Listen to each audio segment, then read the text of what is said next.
Hi, hi, Bashar. And to you, good day. I'm Tristan. Nice to meet you. And you as well. So my first question is: earlier this year, I went through a period where I relied heavily, or I thought I needed to use psychedelic substance to gain some sort of spiritual All right, such knowledge as?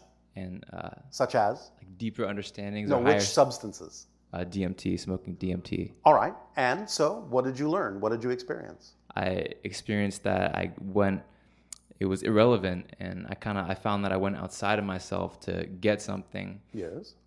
And at the end of it, I realized a lot of what I think interpreted as knowledge or wisdom that would help me out is just irrelevant and maybe illusion and things that aren't true. So I was wondering. All right. Well, then the teacher taught you something, didn't it? Yeah. It gave you a perspective that allowed you to open up to that understanding. Right. Well, there you go.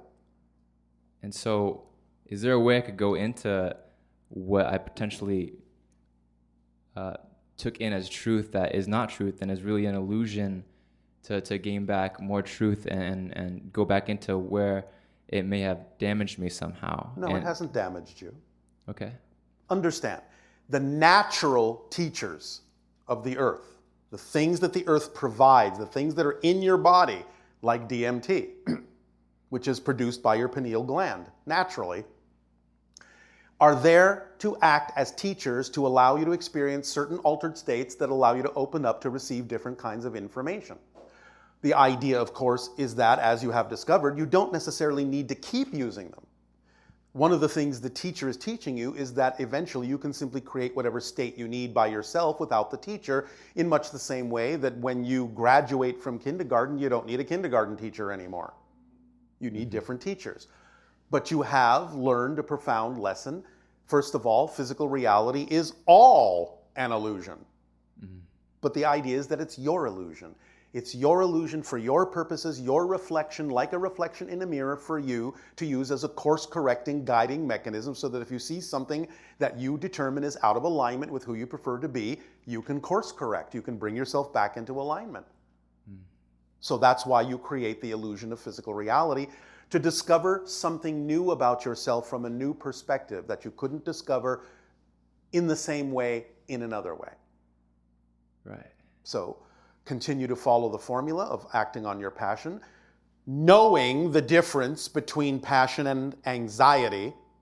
You have to have honesty in your discernment about whether you are actually anxious and disguising your anxiety as excitement as an excuse to keep doing it, or whether it is truly something that is representative of your excitement. But once you're clear on that, then whatever really does attract you with your passion, your excitement, your creativity, curiosity, act on it to the best you can with no insistence on the outcome. Remain in a positive state no matter what manifests, and you'll be following the formula, and the tools that go with it will automatically serve you.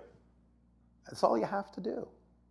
It's all you have to do to live a full life, a fulfilled life.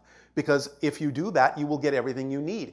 It may not be everything anyone wants, because sometimes your wants may coincide with your needs, but sometimes they don't, because they might come from belief systems that are out of alignment with you. Well, I want this. I really do need that. And you may not. But what you truly need in life, what synchronicity as the organizing principle will always bring to you, will fulfill you. Will fulfill you. Just let it. You don't have to make it, just let it happen. Just let it unfold by following your passion with no insistence on the outcome.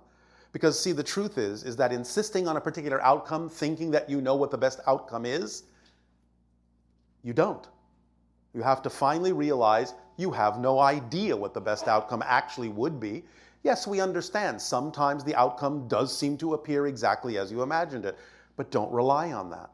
Because you don't know that the next time the higher mind might have something very different in mind that would actually be better than your physical mind was capable of imagining. So why insist on something that might actually limit you from experiencing something so much better that your higher mind could give you? Why insist? Don't. Just let it happen. The higher mind knows what you need, and what you need will fulfill you. Is this making some sense? Yeah. Is this helping? Yeah. Anything else? Yeah. So make you. My next question is, Yes. the times in my life where I felt in the highest frequency and vibration and the most in alignment, and I felt amazing, so expanded. Yes. It's like I wasn't balanced enough, and then it fell off eventually. So what was it? Then you changed your frequency. You cannot, in a sense, experience imbalance from a heightened frequency state.